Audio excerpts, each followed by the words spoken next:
Hello and welcome to the Gonzales Mitchell Show. I'm Clay Mitchell. Patrick is on assignment. Our special guest today is Jay Falstad. Jay is the executive director of the Queen Anne's Conservation Association. Jay, welcome to the show. Thank you very much, Clay. Very good to see you. You too, my friend. For those of our watchers that don't know you, uh, could you tell us a little bit about yourself and your background? Sure. I have a small farm here in Queen Anne's County. I've lived here for 25 years. It's right on the shores of Unicorn Lake. Um, it's as its name implies, it's a magical little place. I spend a lot of time in nature. I like to share what we do here on our farm, and then I've been with Queen Anne's Conservation Association for over 20 years.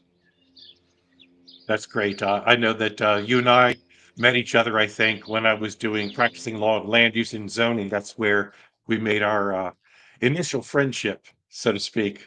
And Unicorn Lake, my Yeah, friend, it's been that a is long a time. that's a beautiful spot.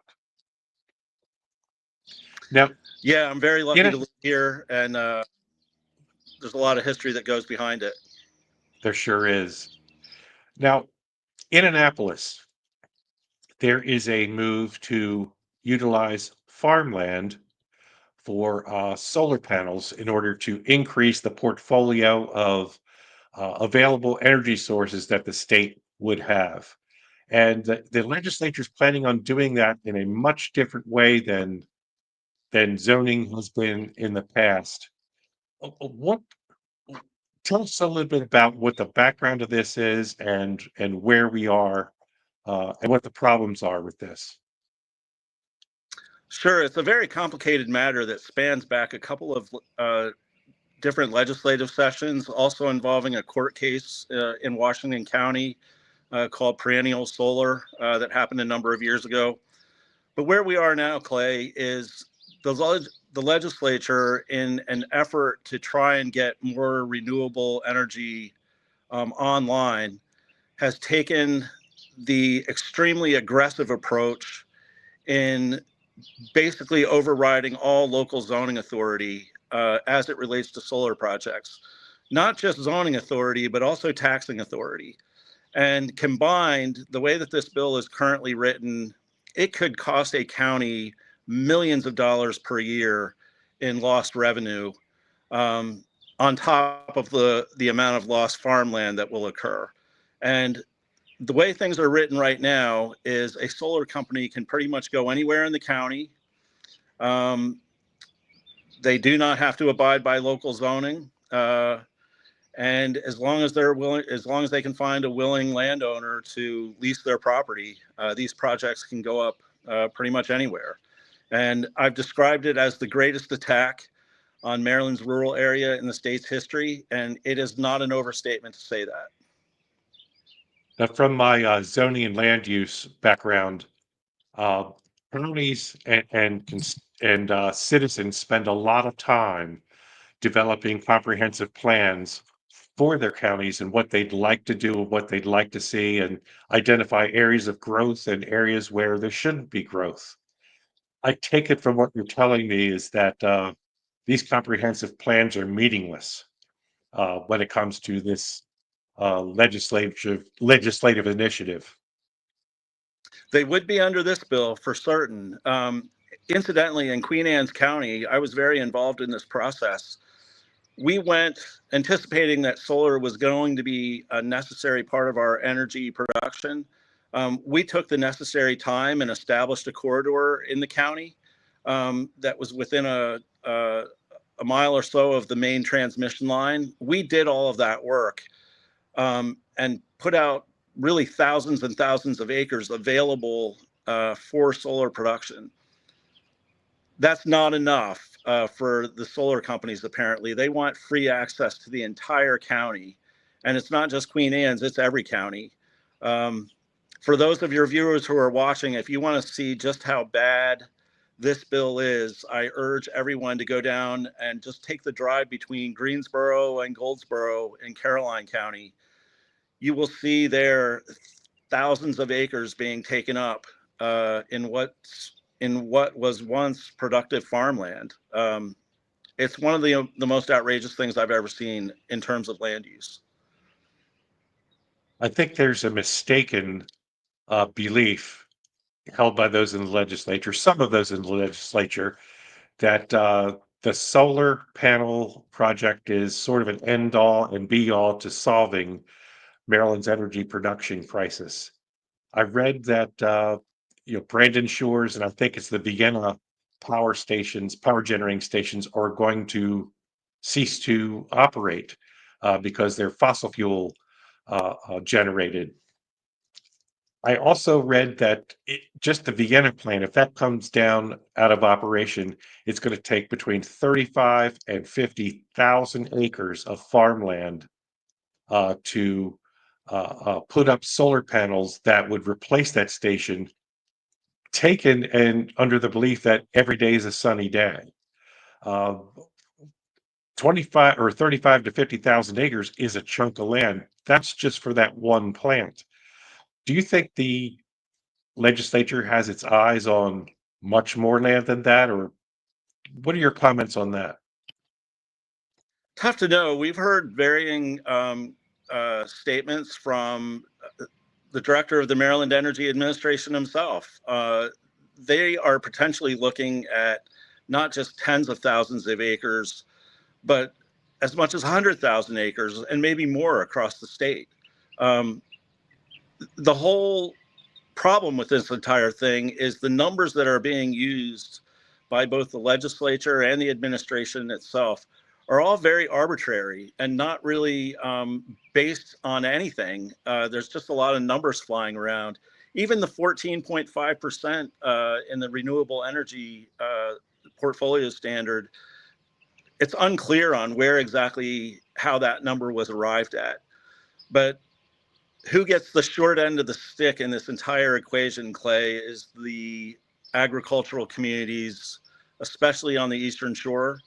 It'll have an effect in these small town economies, the rural areas that you're familiar with. The potential economic impact is just devastating, and that has not been fully explored yet. I read that the Eastern Shore Land Conservancy had made a couple of statements on this, and they point out that there's parking lots everywhere, there's tops of buildings everywhere that could be used for solar panels without having to first go to agriculture and areas in farmland. Uh, there's got to be a way to do that first before you ever consider farmland, or am I wrong? You're not wrong at all. In fact, within Maryland, there is a whole department within the Maryland Department of Environment called the Brownfield Exploration Initiative, where there are brownfields all across the state. They exist in all 23 counties. And what I believe, and I think what the agricultural community believes, is let's look at those lands first before taking up even a single acre of productive farmland. Not only that, but if the governor really wanted to exercise some genuine leadership here, he could start by looking within. Maryland has state government buildings all across the state, and why we're not outfitting those with solar panels on the tops of those buildings or in those parking lots is really inexplicable. As I understand it, the solar industry, which is heavily subsidized with both state and federal subsidies, is basically just looking for the cheapest land that it can find in order to maximize its profits. That shouldn't be the problem for rural Maryland, and we should not be taking up our land just so that the solar industry can get a free pass. So really, the government needs to start looking within and looking at state lands that it already has an inventory and state buildings that it has an inventory and outfitting those places with solar panels first. I had a legislative friend of mine years ago, 10, 12 years ago, say, because I was complaining that nobody cares about the Eastern Shore, Southern Maryland, Western Maryland. There's so many delegates and senators and representatives in the Baltimore Washington corridor that they just outvote us. Uh, is this a situation where the urban areas are dictating to the rural areas what we're going to do, and we just don't have enough votes or enough say to meddle in this. That's really the problem. Is I don't think a lot of these urban legislators really get out to the agricultural areas of the state unless it's county fair season or Fourth of July holiday parades. And I think if they really came out and got a good look just at what the farming community does for our state, it's the number one agricultural sector in the entire state. And why you'd want to undermine that with a speculative adventure like these solar projects truly makes no sense to me. And to illustrate that just a little bit further, with every acre that you're taking out of production, you're potentially taking out tens of thousands of pounds of grain production that goes to support a whole bunch of industries. And so it's truly short-sighted. The legislature got itself into this mess by creating this renewable energy credit system and giving the solar companies what they want. But now they're about to make the problem even much greater. And what really needs to be done is just to tap the brakes, come up with a true renewable energy plan where the agriculture community has a place at the table and is being listened to. And right now, that's not happening. I see when we talk about farmland, I think farmers are the best environmentalists, bar none, especially here on the Eastern Shore. They manage their land and run off absolutely first class. I look at the Western Shore and in the urban areas, especially the impervious surface that's there. And I get back to the point where for the life of me, don't understand why that's not looked at first. If a solar company could come in, you said, with a willing farmer that wants to do it, state law preempts comprehensive plans and local zoning ordinances. Why would it be so that if, say, there was a willing uh, large building owner, a great big huge a big box store that was willing, why wouldn't the state look at that first, come in and say, hey, we're going to put solar panels here. Doesn't matter what the local zoning ordinances are. Um, help me understand. Help me understand why that conversation really never came to fruition or in consideration. Let me take that in two pieces, if I may. First, I want to focus on the farmland because one thing that seems to be missing out of this entire equation is what farmers actually have on their land besides the growing part.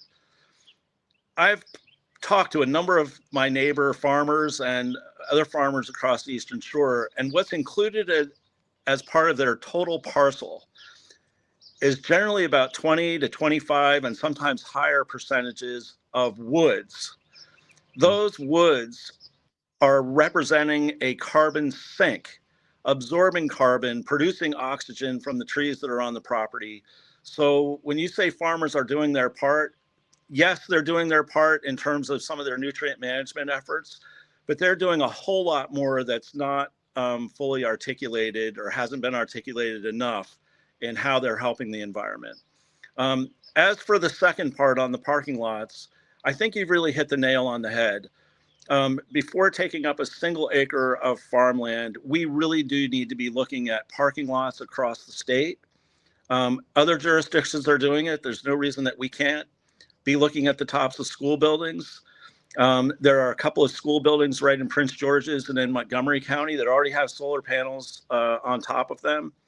Here in Queen Anne's County, they took a section of land kind of behind the school that's not utilized very much and put solar panels there. There are other options here that we should be exploring before taking up agriculturally productive farmland. And I'll just close with this part. The land here on the Eastern Shore has been productive for 400 years since Europeans arrived here, and it can be productive for another 400 if we take care of it. But putting up something that's questionable, like a solar project, is just a little too dangerous. And that brings me back to local control with comprehensive plans that are developed county by county. I, I I think that the counties here on the Eastern Shore are well aware that there is a space, a time, and a need for green energy, solar panels, and such. And I believe that they are looking forward in time to a time where that can really be an effective reality. However, losing local control and silencing the citizens of the counties from having input into this, uh, and ignoring comprehensive plans, ignoring local zoning laws, taking out the local decision makers, I think is just wrong. I don't know of another example like this affecting the Eastern Shore where local control was just snapped, taken away by the urban people that think that they know better. So I've been a part of 3 comprehensive plans in Queen Anne's County since I arrived here. Comprehensive plans, for those of you that haven't participated in them, they can be a frustrating experience. But the good thing about it is it brings in people from all sectors of the county, and everybody tries to find compromise and figure out what they feel is best for their county. And by the end of the process, not everybody gets what they want, but you end up with a true comprehensive plan that the citizens generally can support. These 2 bills just wipe that away. And that is, I've never seen anything like it. Mhm. Maryland has a very proud history of having local decision making done or having decision making done at the local level. This bill wipes that clean, and it doesn't just affect the county, it also affects municipalities. If a solar project wanted to go and annex land that a municipality held, and if they wanted to put up a project, there's not very much that the town or the county could say about it. So it has a lot of wide reaching implications and potentially a lot of unintended consequences.